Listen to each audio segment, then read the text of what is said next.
Good evening, hello and welcome. You're with the news today. This is your primetime destination. Newsmakers, talking points. Our big talking point now, the battle between Israel and Hamas has now reached the United Nations. Israel taking on the UN, calling for the resignation of the UN Secretary General. The big question, how does one de-escalate the Gaza war? We'll have several special guests joining us, both from New York, from Jerusalem, as well as from the Palestinian areas. But first, as always, it's time for the 9 headlines at 9. Israel calls for the resignation of UN Chief Antonio Guterres after the Secretary General condemns atrocities against Palestinians. Guterres reiterates he condemns Hamas terror, but it doesn't justify the collective punishment of Palestinians in Gaza. Hamas, Hezbollah and Islamic Jihad chiefs huddle in Lebanon's capital of Beirut. Iran's supreme leader warns Israeli forces incapable now of confronting Muslim fighters. It's official. Ayodhya's Ram Temple inauguration will be held on January 22nd next year. Prime Minister Modi to attend the Ram idol consecration ceremony in Ayodhya. Amidst a diplomatic row, India resumes selective visa services in Canada. A month after suspending them, visas will only be issued for entry, business and medical purposes. NCRT stirs a political controversy after a committee recommends changing India to Bharat in school textbooks. India allies, Congress and AAP hit out, claim BJP distorting history for political gain. National capital Delhi shrouded in smog once again as pollution levels continue to deteriorate. Stubble burning cases surge in Punjab. BJP blames AAP government for the pollution spike. A blow to the BJP in poll-bound Telangana. Their star campaigner Rajagopal Reddy resigns, returns to the Congress fold, says BJP failed to emerge as an alternative to BRS. Market turmoil continues. Nearly 15 lakh crore rupees wiped out in 5 days. Israel-Hamas war casts a long shadow on Dalal Street. An Australian all-rounder Glenn Maxwell smashes the fastest ever World Cup ODI century in just 40 balls. Maxwell hits 106 runs as Australia thrashed Netherlands.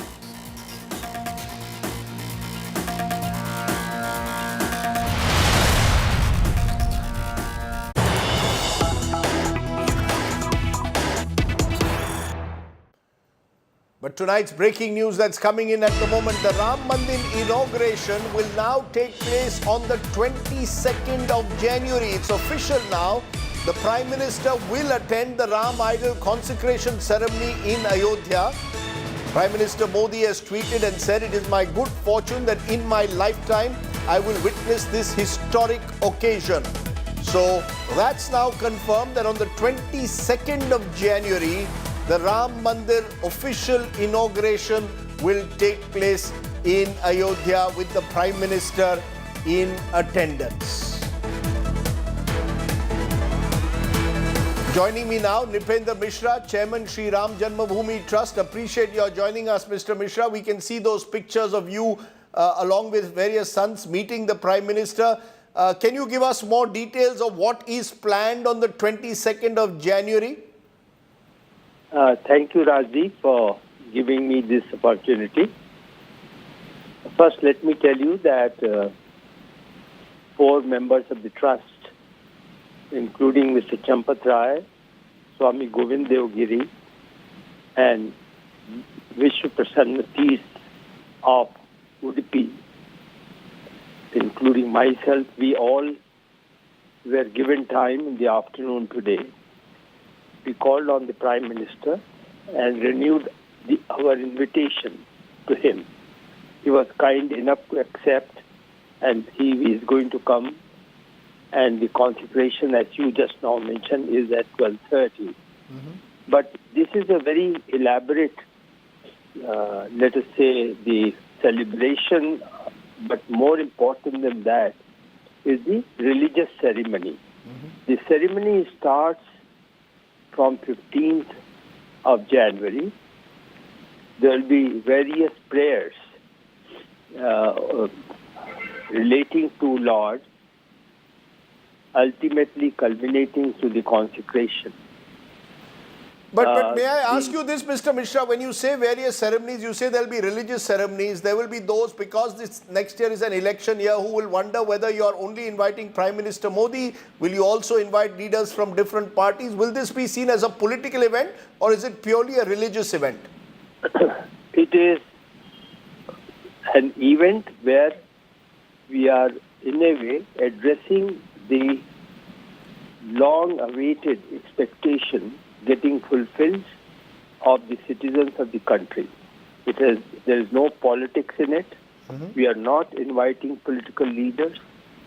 Mostly the invitation would go to those eminent persons who have contributed to the nation building, and particularly in the construction, or let us say stages leading to construction of the temple. So those are the kinds of people. Of course, there will be invitation to various representatives of sects, religious belief. They will be invited, and they are roughly, in a country such as ours, at least 2,500 people, saints and sadhus, practitioners of different kind of faith.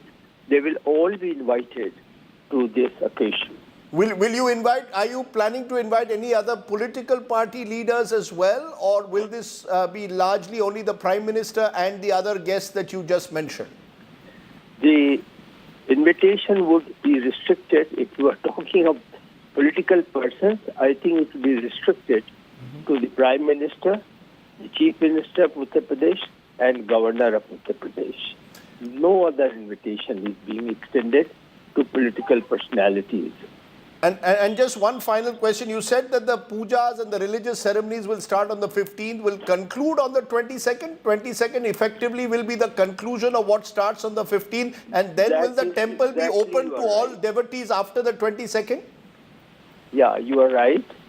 It will get concluded on 22nd. You know, the belief is that the Lord sees the world, or he gets the pran pratishtha, when the band which is tied on his eyes, that will be removed around 12:30. Your other question, from 23rd, the devotees would be permitted to have the darshan of Lord. Okay.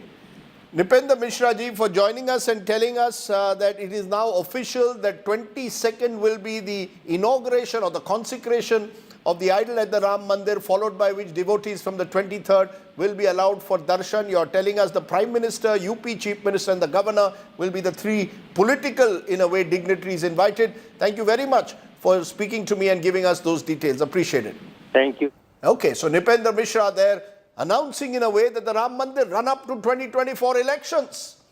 January will be the month where the focus will be on Ram Mandir. For now, the focus is on the Israel-Hamas war that is now raging on for the 19th day. But now there's a twist. Israel finds itself locked in a war of words with the United Nations Secretary General, Antonio Guterres, who has condemned the loss of life in Gaza. Israel's representatives at the UN have gone to the extent of calling for Guterres to step down, saying he didn't do enough to condemn the Hamas terror attack. The Secretary General has made it clear he's not pro-Hamas, but that Palestinians cannot face collective punishment for what happened on October 7th. It's our top story.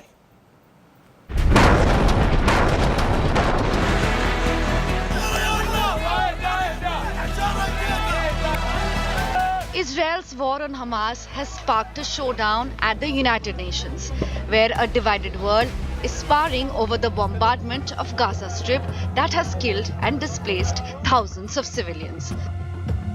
The UN Security Council's first discussion on the war was overshadowed by a row triggered by comments made by the UN Secretary General Antonio Guterres that appeared to rationalize Hamas terror attacks on October 7th. It is important to also recognize the attacks by Hamas did not happen in a vacuum. The Palestinian people have been subjected to 56 years of suffocating occupation. Israel took grave offense to the UN Secretary General's statement, accusing him of tolerating and justifying a terror attack. An angry Israeli Foreign Minister, Eli Cohen, cancelled his meeting with Guterres, and the country demanded the Secretary General's resignation. When you say those terrible words that these heinous attacks did not happen in a vacuum, you are tolerating terrorism. And by tolerating terrorism, you are justifying terrorism. Antonio Guterres clarified his remark, saying that grievances of Palestinians do not justify Hamas attack, but added that the Hamas attacks cannot justify killings of Gazans either. The US firmly backed Israel's right to defend itself and called all acts of terrorism unlawful and unjustifiable, whether they are carried out by ISIS, Boko Haram, Lashkar-e-Taiba, or by Hamas. All acts of terrorism are unlawful and unjustifiable, whether they're carried out by ISIS, by Boko Haram, by Al-Shabaab, by Lashkar-e-Taiba, or by Hamas. India urged all parties involved in the war to protect civilian lives. We stood in solidarity with Israel at their moment of crisis when they were facing these terror attacks. Our heartfelt condolences to the families of the victims and prayers for speedy recovery of the injured. Civilian casualties in the ongoing conflict are a matter of serious and continuing concern. All parties must protect civilians, especially women and children. A representative for Palestine called for an end to the war. We are here today to stop the killing, to stop the massacres being committed against the Palestinian people. The ongoing massacres being deliberately and systematically and savagely perpetrated by Israel, the occupying power. It is our collective human duty to stop them. The UN Security Council is deeply divided. While some countries are calling for a ceasefire, Israel has time and again asserted that the war will end only after Hamas is finished. Bureau Report, India Today. And joining me now is a very special guest from New York. Michal Mayan is Deputy Ambassador of Israel to the United Nations. Appreciate you joining us, Michal, there from New York. I want to ask you right away. It appears at the moment Israel is heading for a headlong collision with the United Nations and United Nations Secretary General Guterres in particular. Your ambassador to the UN today calling for him to resign immediately because of his comments on the Israel-Hamas war. Am I correct? Thank you for having me, Rajdeep, and talking about this very, very important subject. I have to be very honest with you. I don't think there's any Israeli right now that isn't deeply disappointed from the Secretary General's statement last night. He was actually justifying the horrible massacre of October 7. Claiming that these actions did not happen in a vacuum is outrageous. It really exemplifies the biased approach that the UN in general holds towards Israel. And just to have a clear feeling about how we feel regarding that statement, I seriously doubt that statement would have been made in comparison to other horrible events, such as the use of chemical weapons by Saddam Hussein against Iran, or the horrible terror attacks that happened on November 26 in India. So this attempt to contextualize and justify the events is seen very gravely, and our expectation in Israel is for the Secretary General to issue an apology and retract that statement. No, Ms. Mayan, you're calling for an apology. The fact is, Mr. Guterres has made a statement which he's posted on Twitter X, that is, the grievances of the Palestinian people cannot justify the horrific attacks by Hamas. Those horrendous attacks cannot justify the collective punishment of the Palestinian people. And then he goes on to say that effectively the rules of war must be obeyed. What's the problem you have with that statement?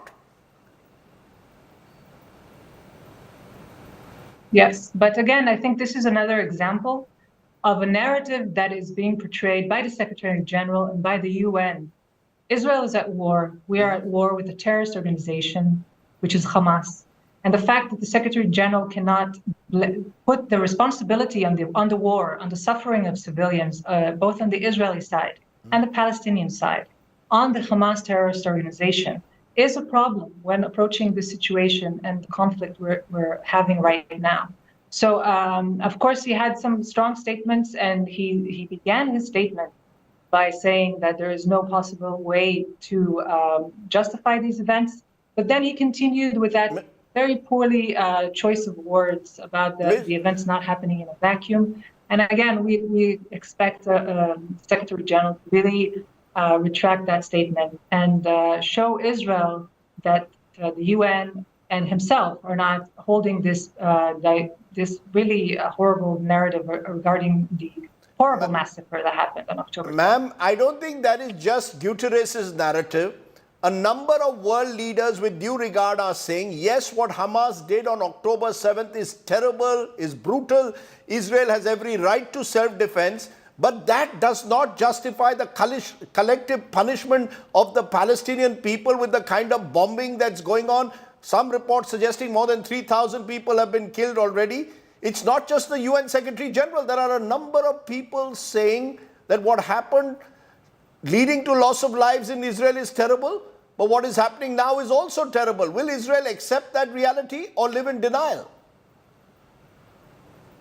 I think Israel has accepted the fact that innocent Palestinian civilians are paying the price of the action of the terrorist organization Hamas. And again, I think a lot of leaders have recognized the atrocities that happened.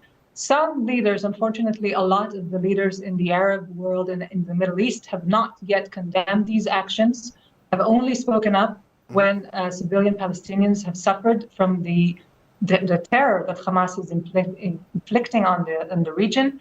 I would argue that Hamas has committed horrible atrocities. He also took more than 200 hostages, and he's also Hamas, the terrorist organization Hamas, is holding more than 2 million Palestinian hostages and has no problem in sacrificing them in a horrible war. Again, this is a war that we did not want, we didn't expect, but we will fight it and we will win it. And the win will be to demolish Hamas rule in Gaza, which will hopefully lead for a better future for the Palestinians as well. Ma'am? But like I mentioned before, this is a war, and civilians unfortunately suffer during war. But Ms. Mayan, I accept that it is war, but at the same time, what the UN Secretary General is also saying, war doesn't justify the clear violations of international humanitarian law. The siege of Gaza, the bombardment of Gaza, should surely also be looked at. Protecting civilians, as he said, is paramount in any armed conflict. Israel also has certain responsibilities to the global world order. We do. When we take these responsibilities very seriously, the IDF is doing everything in its power in order to protect civilians. No, how? But again, we are at war, and our priority is protecting our civilians. Ms. Mayan, you're saying you're doing everything in your power to protect civilians, but how are you doing it? The Gaza is one of the most densely populated areas of the world, and you're bombing it every night. We are providing warnings before we attack. This was not provided for our civilians. We are also allowing for humanitarian medicine and food to enter the Gaza Strip. Again, the world is right. There are rules of war, but there's also need to recognize reality on the ground. The reality of the ground is that the responsibility for the civilians in Gaza is by the ones who rule them, and that is the terrorist organization that is called Hamas. And when the Secretary General ignores that, when countries ignore that, they are not contributing to anything for the well-being of the Palestinian civilians. They are playing into the narrative of a terrorist organization. They're echoing lies made by this terrorist organization. I respect your viewpoint, but do you believe, Mikhail Mayan, that these bombings are actually going to end the terror organization called Hamas? Because I'm hearing voices, including within Israel, Israeli journalists who have spoken, who fear that these kind of attacks will only create more Hamas-like organizations because of the brewing anger on the Arab street. Does that worry Israel at all? Of course it does. And I think one should only listen to the recording that was released yesterday of the Hamas terrorist calling his parents and bragging about killing 10 people. and his parents calling him to carry on and supporting him. And I think that stands in grand contrast with what we saw yesterday when a hostage was actually released and she shook the hand of her captive. So again, this is absolutely the root of the problem. You know, when the Secretary General talks about a vacuum, there is no vacuum. There's education for hate. There's dehumanization of Israel, of Jews, which leads to these horrible attacks. We are doing what we need. We are defending our people. We are going to get to every single one of the terrorists that performs these horrible atrocities on October 7th. And after we do that, hopefully there will be room and there will be space for something better for the Palestinians and for Israel and for a peaceful, more peaceful Middle East. Mikhail, you are saying that Israelis are being dehumanized. That's what October 7th did. But you've got the Palestinians who are claiming they have been dehumanized for decades, that Gaza today is an open prison. So there are two conflicting narratives playing out, and will one narrative respect at least the other's right to be heard? Well, I would say that I would not agree with you on that. I think there is no Israeli that is happy about the fact that civilian Palestinians are dying. That is not the case. In addition, we have been allowing for many projects, billions of dollars to go into the Gaza Strip in order to develop it. But instead of developing infrastructure and school and hospitals, it has been developing terror and death. And I would add to that even now, as we speak, more missiles and rockets are being fired. We're talking about almost 8,000 rockets that have been fired from civilian populations towards civilian populations. And again, if this so-called open prison exists, where does all that terror and missiles arrive? So I would argue with both your claims on that matter. Michel Mayan, let me turn to the exact statement that your ambassador to the United Nations made last night. He says the UN Secretary General, who shows understanding for the campaign of mass murder of children, women and the elderly, is not fit to lead the United Nations. I call on him to resign immediately. Is that the stand that Israel has, that the UN Secretary General must resign now? Is that the stand you're going to take? Well, our belief is the U.S. Secretary General should show a bit more objectivity when describing horrible events of war. I think he would not have said the same statement on the war in Ukraine. And I think he should really consider his statement and show some remorse about that very unfortunate statement. That was also our official press release. And I can't blame our ambassador in New York for making that strong statement. Like I told you, everyone in Israel was deeply offended by the fact that the UN Secretary General, an organization that was established on the basis of never again, has given an attempt to contextualize and rationalize the horrible massacres of October 7th. I will ask you again, ma'am, are you calling for his resignation? Are you saying that Mr. Guterres is unfit to lead the United Nations, or was that a statement made in anger? We are calling for some soul searching on the Secretary General and some serious remorse on his part, and not the continuous biased stance towards Israel and the UN. Okay. Mikhail Mayan, for joining me there from Geneva, Israel's Deputy Secretary General to the United Nations. I appreciate you joining me. Okay, let's turn from there to our next report, which is telling you those countless stories now of children who are losing it all in Gaza. Some have miraculously survived the airstrikes, but there are stories now of entire families that have been wiped out. Take a look.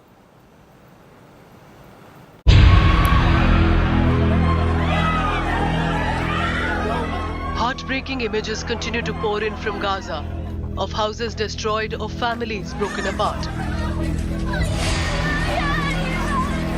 The children who survived the aerial strikes are considered the lucky ones. But are they really lucky? There are countless stories of children now orphaned with nowhere to go and nobody to care for them. These twins in Gaza, Wateen and Ahmed, had just finished breastfeeding and were put to sleep when an Israeli strike hit their home at around 2 a.m. in Gaza's Khan Yunis on 19th October. Their mother was killed instantly, but the twins survived and have now been separated. Wateen with her aunt being treated for injuries at the hospital, while Ahmed sent to stay with relatives. She was protecting the boy, Ahmed, so he wasn't injured. But the daughter, as you can see, is injured. What did they do to deserve this? Ahmed is at home and I am sure he feels the absence of his sister. As we say, twins are always connected. He's always crying at home and she is in the hospital. While 2-month-old Wateen remains in hospital, her brother has been sent far away. It could take years to ensure they live under the same roof again. Born together, but separated by war. After the airstrike, we are the closest people to Wateen. But she doesn't recognize us. Her father plays with her, but she doesn't recognize him. Aside from the pain she is experiencing, a while ago there was an airstrike and she started to scream. There are unfortunately many such incidents of children suffering the consequences of this war. 18-year-old Dima Alamdani and her family were among hundreds of thousands of Gaza residents fleeing the south to avoid the constant onslaught of Israeli airstrikes in the north. With nowhere else to go, family of 17 settled in a temporary shelter in Khan Yunis with hope that they had found temporary sanctuary. But overnight on 17th October, massive bombing at the shelter led to 13 of their relatives, including her parents and siblings, to perish. Alamdani has had to grow up overnight into an adult, having to identify the bodies of her immediate family at a local morgue. I went to look for my mother, my father and my siblings. At the first they told me to come see your mother. They didn't show me her face, but I recognized her from what she has on her feet. God bless her soul. I felt heartbroken. It was like a nightmare. They opened my father's coffin and had no signs of injuries, but he died. God bless his soul. I had a 16-year-old sister among the dead, and they wrote my name on her coffin since they thought it was me. Her body didn't have any signs of injuries, but maybe she died from internal injuries. This teenager has no time to mourn. She now has to care for her brother and 2 younger cousins who survived the bombing with her. They showed me my little sister. She's in first grade and they asked me who is she. At first I did not recognize her due to all the cuts and burns on her face. Then they wrote her name on her coffin. I would have never thought my family would end up like this. I felt heartbroken. It's a nightmare. I can't believe it until now that they are all dead. No one left. These children have lost everything. Their home, their family, and now facing a daunting task of rebuilding their life with nothing and nobody to help. Bureau Report, India Today. So how does one de-escalate the conflict in Israel versus Hamas at the moment? Joining me now, Fleur Hassan Nahum is Deputy Mayor in Jerusalem. Appreciate your joining us, ma'am. And I'm also joined at the moment by Professor Irfan Nuruddin, Senior Director, South Asia Center, Atlantic Council in Washington, D.C. Appreciate you, both of you joining us. Fleur, to you first. There seems to be less and less chance of any de-escalation of anything in the last few days. Bombardments are increasing. There are reports of more civilian deaths within Gaza. At the same time, anger building up in Israel. Give us your sense, Fleur. Do you see any possibility at all of any de-escalation, particularly with hostages still with the Hamas at the moment, more than 200? Well, let me just add that everybody talks about the bombardments in Gaza, and people don't talk about the fact that we're under rocket fire here in Israel, in our main cities, and intensely in the south of the country. So much so that we have tens of thousands of people displaced right now from the south coming to Jerusalem and from the north coming to Jerusalem. So we are also under bombardment constant from rockets. At the moment, I actually wouldn't say that people are getting angrier. People are very traumatized from what's happened, and people are very worried and in pain for the hostages. This is not a matter of anger and revenge. This is a matter of the fact that we have a terrorist regime in a border with Israel from a place that we left in 2005 in the hopes that the Palestinians would get some territory, that they could start the process of building themselves autonomy and a state. And instead, what we have here is Iran. a long arm of Iran here, the long arm of Iran in Hezbollah. So I don't see any de-escalation. I think Israel's been very prudent to plan this properly and not go in impulsively. And I think that's something to be said for Israel.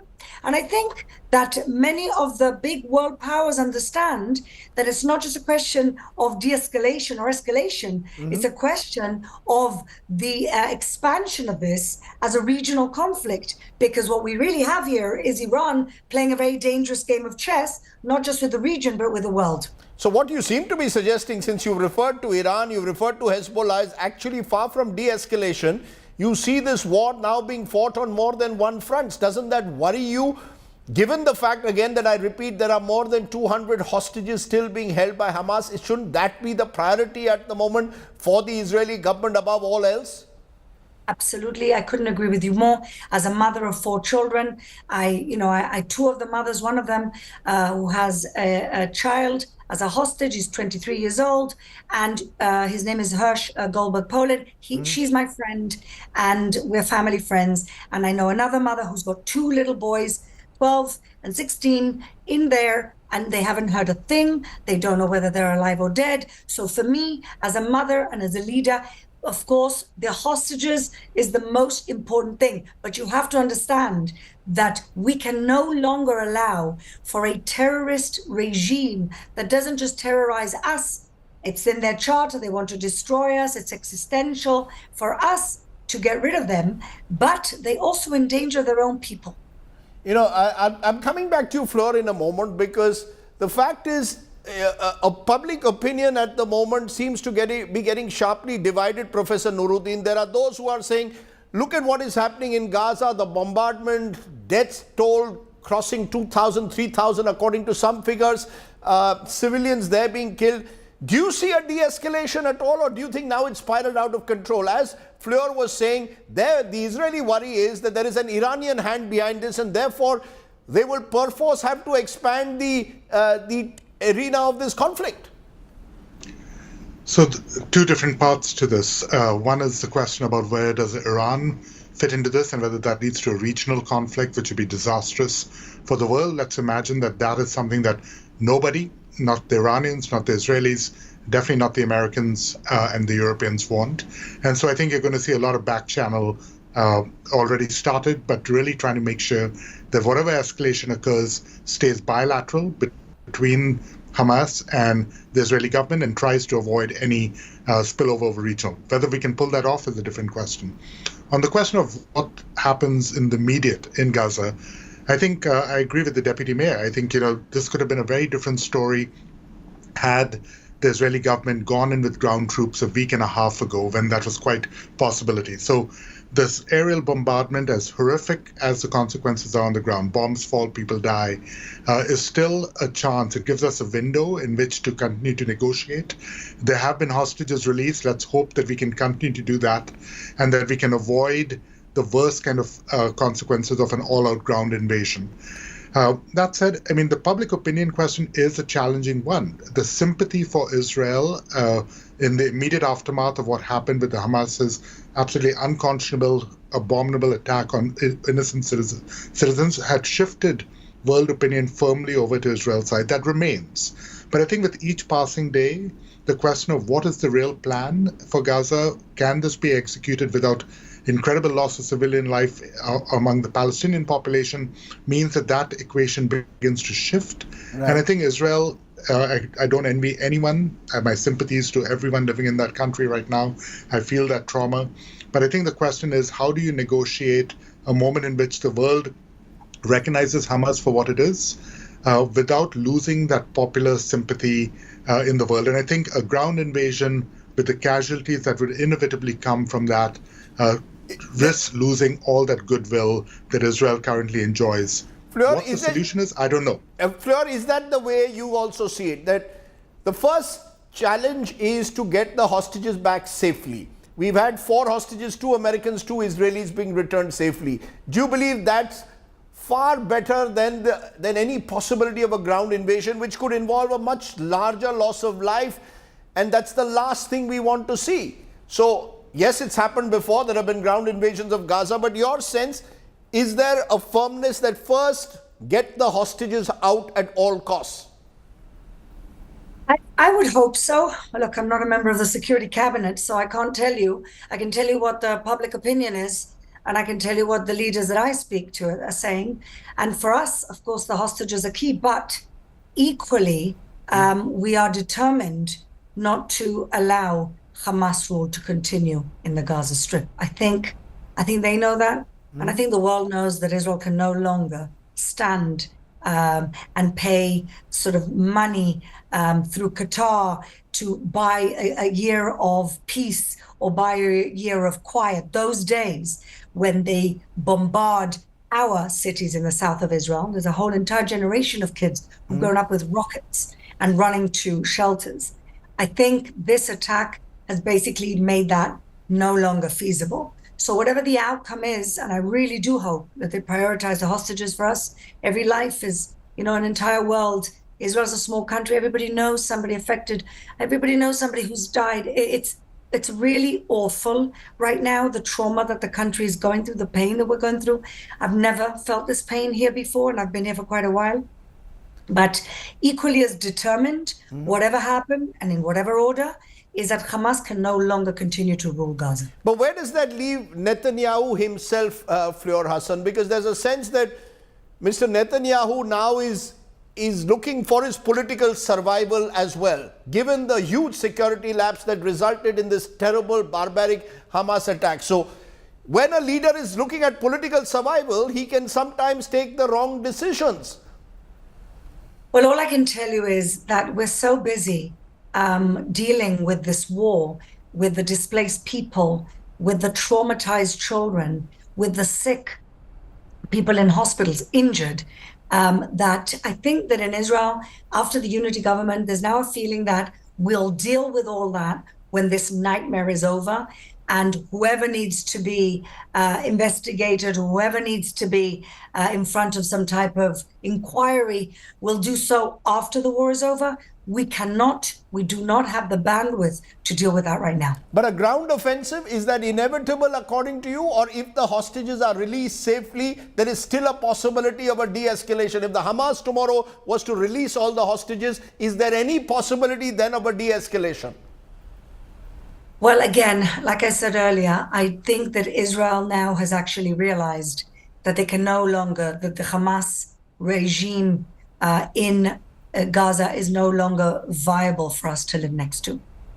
Given those words that you're hearing, Irfan, are we further away, therefore, for any possible early end to the conflict? That we are looking, therefore, at a prolonged conflict?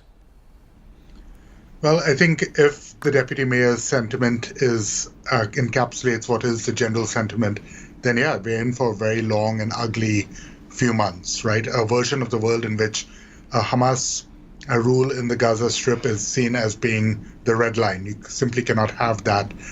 Can only end in one way, and that is the complete removal of the Hamas leadership, either through targeted strikes or, of course, going in. We know that Hamas has used its time and power to build an incredible network of underground tunnels and bunkers.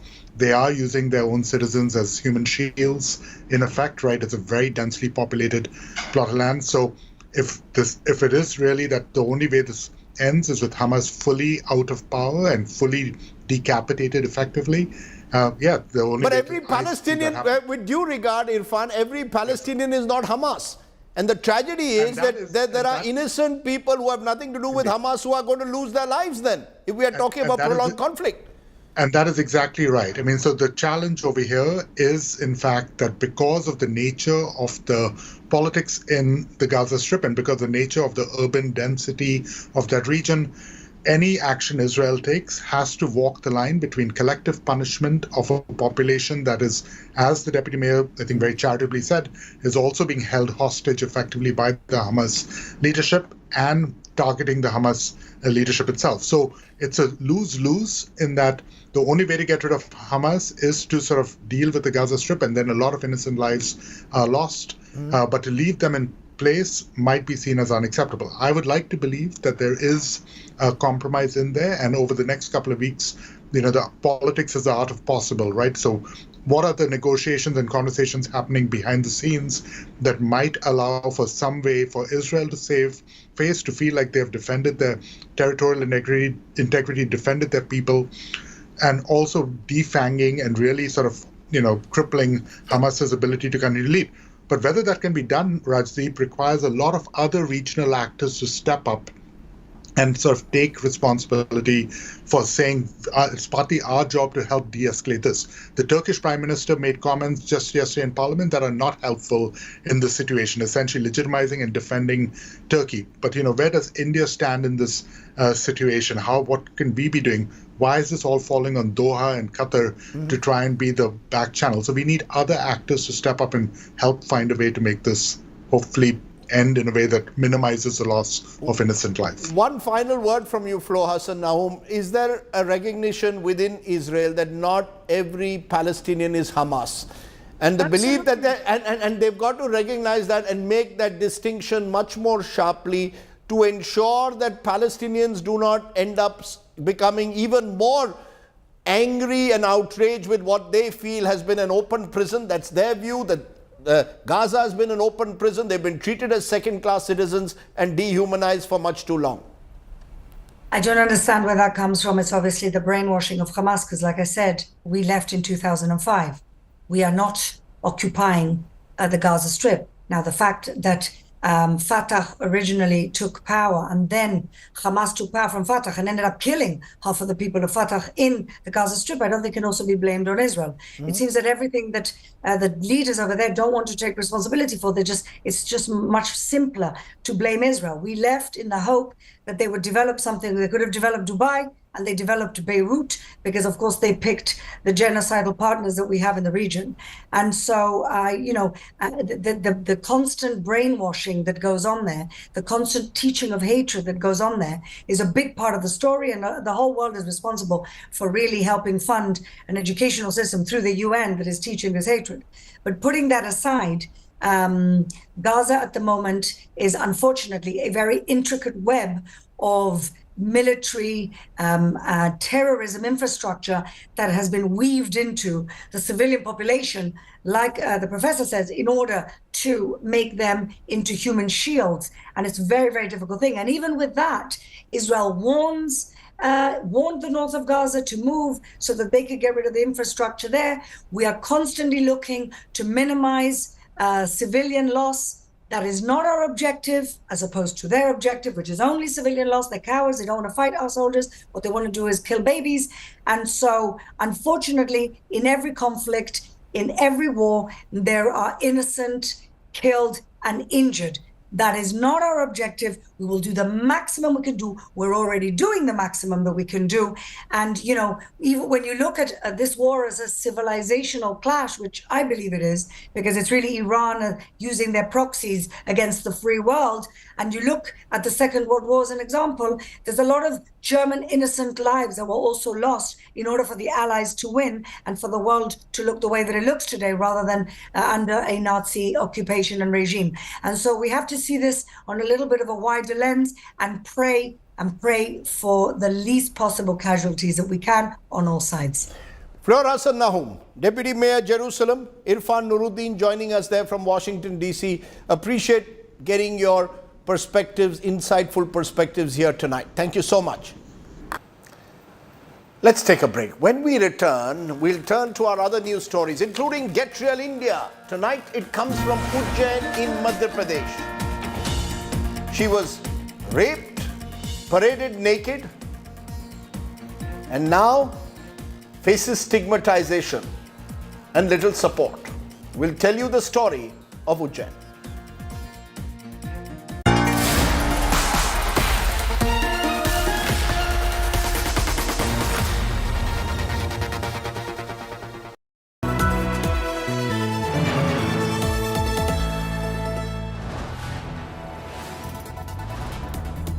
You are watching India Today, powered by Finest Be Sustainable Change, a BNP Group company.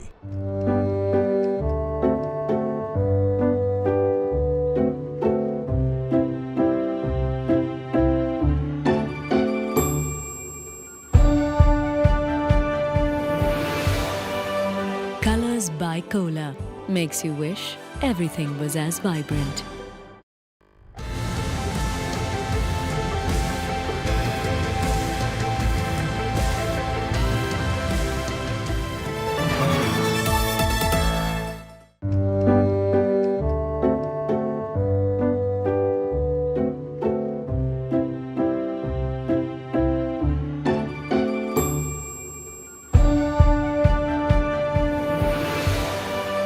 Colors by Cola makes you wish everything was as vibrant.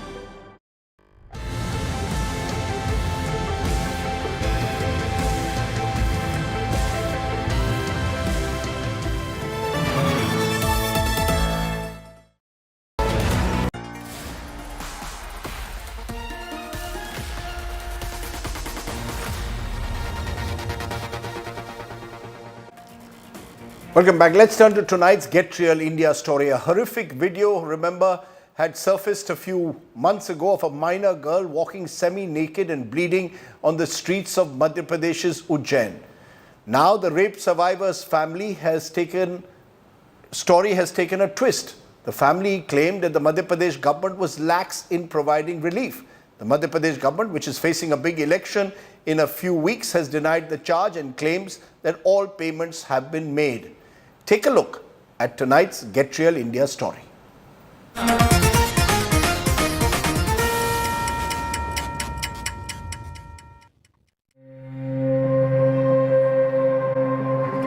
12-year-old girl, semi-naked, her body partly covered with a small piece of cloth stained with blood, walked the streets of Ujjain a month ago, knocking on doors, seeking help.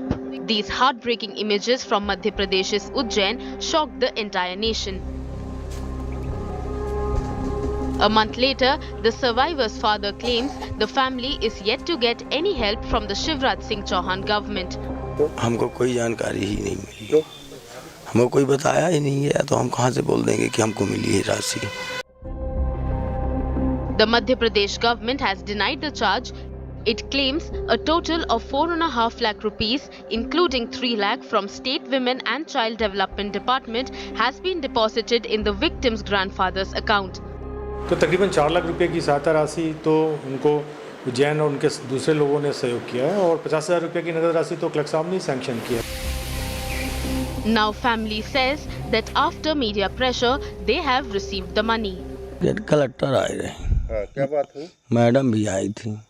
हाँ, तो पैसा भी दिए हैं बिटिया को 50,000, खाता खुलवाए हैं और बिटिया के खाता में डरवा देंगे है. Bureau Report, India Today. Empathy is a 7-letter word that sometimes is missing in the times in which we live. Think about it. Let me turn to our good news today story, and it comes from cricket and Team India, which so far has remained unstoppable in the ongoing ODI World Cup. But what is the team doing when they are not on the field? Well, a video has surfaced of the team led by head coach Rahul Dravid embarking on a challenging trek in Dharamsala. The adventurous outing was seen as a refreshing break from the intense cricketing action.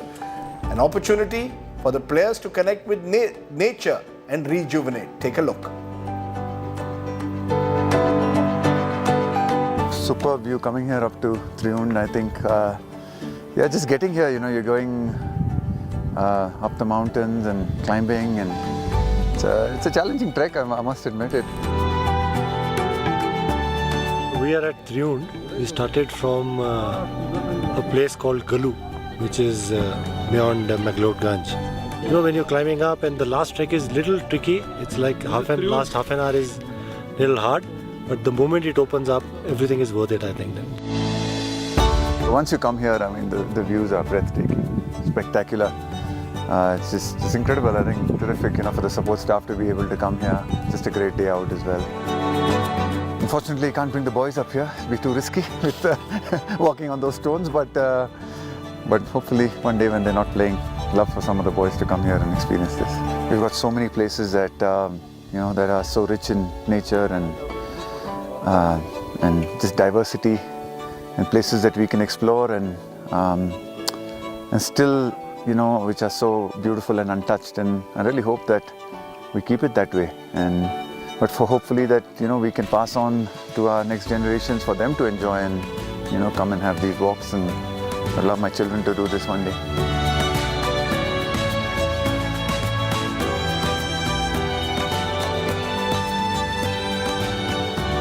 And all I hope is that the Indian cricket team also climbs from one peak to the other and wins the World Cup. That would be the perfect script. Okay, this script is over. The news tonight leaves you here. You stay well, stay safe. Good night, Shubhratri, Jai Hind, Namaskar.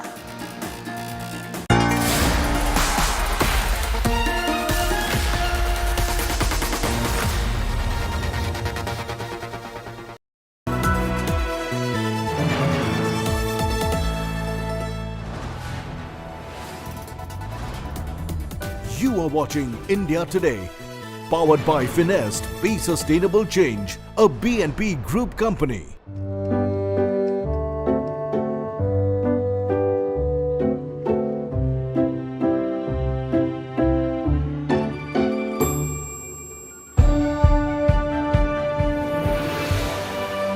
Colors by Cola makes you wish everything was as vibrant.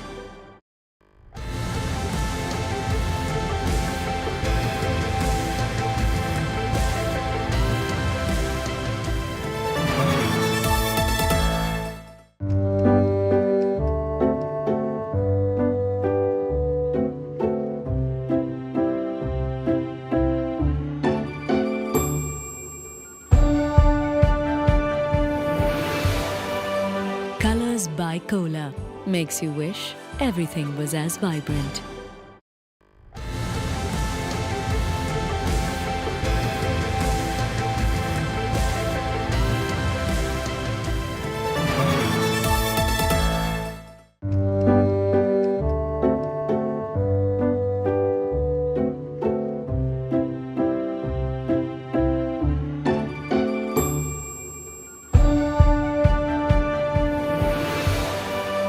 Colors by Cola makes you wish everything was as vibrant.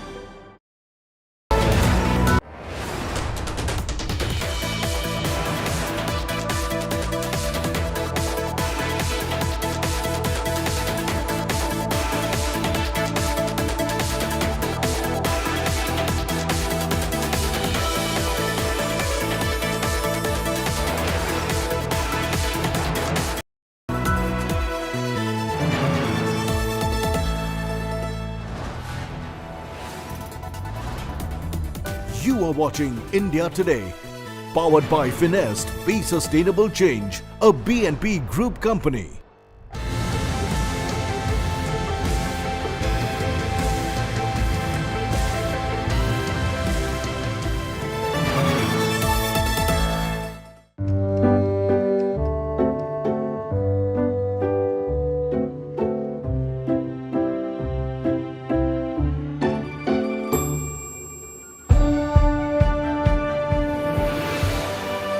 Colors by Cola makes you wish everything was as vibrant.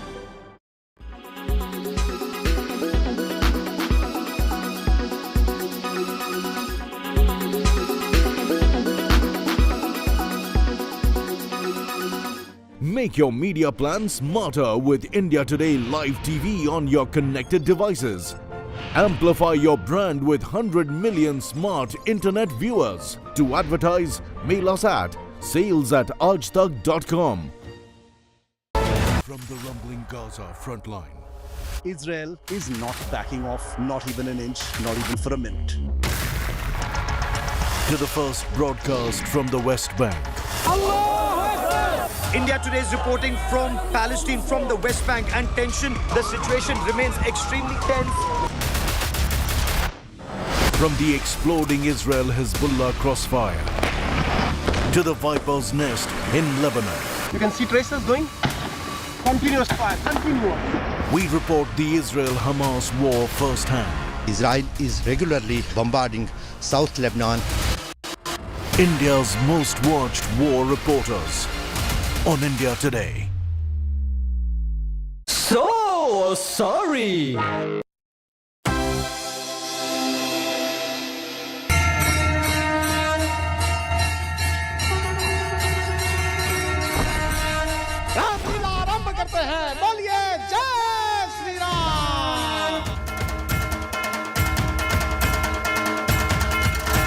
चुनाव का मौसम है, हर मैदान जीत लीजिए। भ्राताश्री निशाना लगाइए, रावण का वध कीजिए। इस तीर से होगा काम तमाम, विधानसभा क्या लोकसभा में भी फिर होगा अपना इनाम। बोलो जय श्री राम, जय श्री राम, जय श्री राम, जय Shri Ram.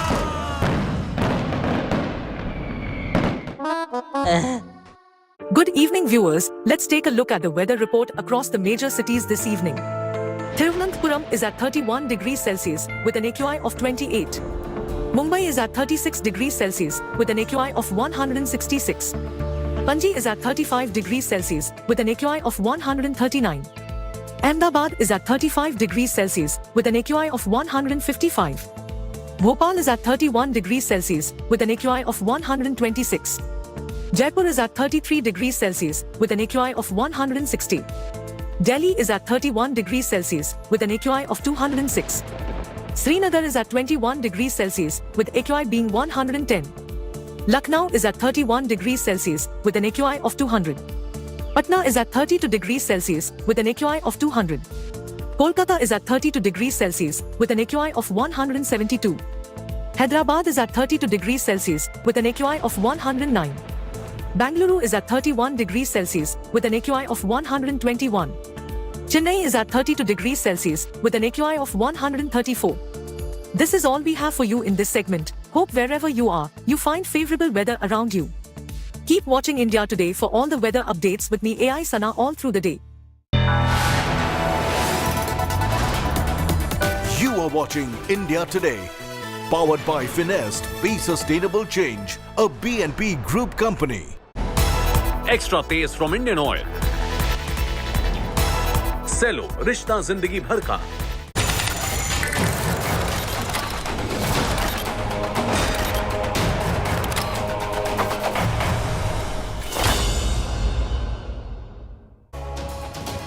Good evening, you're watching India First. Turkey's President Erdogan has cancelled his proposed visit to Israel. Turkey refuses to call Hamas terrorists but considers them mujahideen or holy warriors fighting for their land and freedom. UN Secretary General Antonio Guterres has also stirred a hornet's nest by talking of 56 years of suffocating occupation and suffering of Palestinian people, claiming Hamas terror attack was not in a vacuum. Israel is up in arms. Elion Levy, spokesperson in Israeli Prime Minister Benjamin Netanyahu's office, joins me on this special broadcast. I'm Gaurav Sawant. As always, let's get started with the headlines at 10. Hamas, Hezbollah and Islamic Jihad chiefs huddle in Lebanon's capital Beirut. Iran's supreme leader warns Israeli forces incapable of confronting Muslim fighters.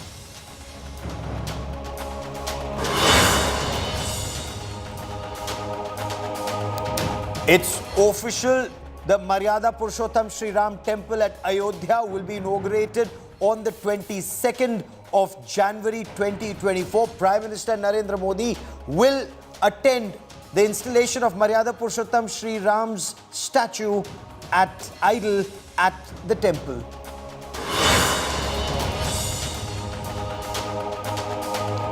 Amidst this massive diplomatic row with Canada, India resumes selective visa services after a month of suspending them. Visas will only be issued for entry, business and medical purposes.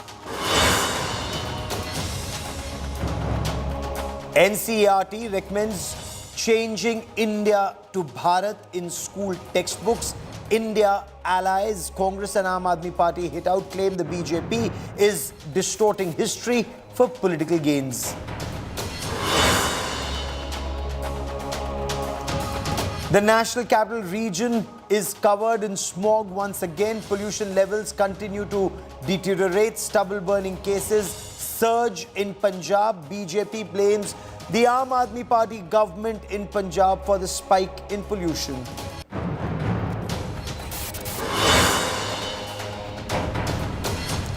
Our top story on this special broadcast is the terror conclave in Beirut, where leaders of Hamas, Palestinian Islamic Jihad, met the Hezbollah Secretary General and Lebanese cleric Hassan Nasrallah. The aim of this terror conclave was to synchronize actions of what is known as the axis of resistance, Hamas, Hezbollah and the Islamic Jihad, to take on Israel.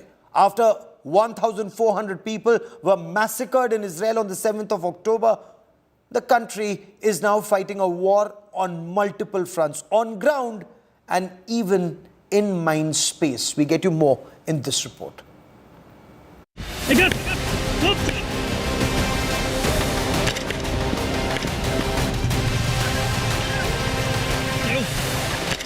Israel's war on terror is getting bigger.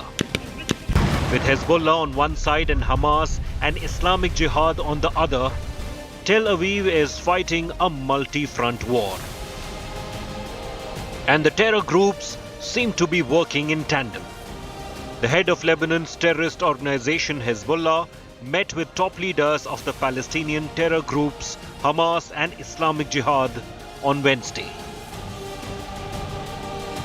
The meeting between Hezbollah's chief Sayyid Hassan Nasrallah, Hamas deputy chief Saleh al-Aruri and Islamic Jihad chief Ziad al-Nakhala took place in Lebanon. In a statement, Hezbollah said that the meeting was to assert their international position and to discuss what needs to be done to defeat Israel in the ongoing war. Hezbollah also added that every fighter who died in the war with Israel should be treated as a martyr. Hamas and Hezbollah share some common ideological goals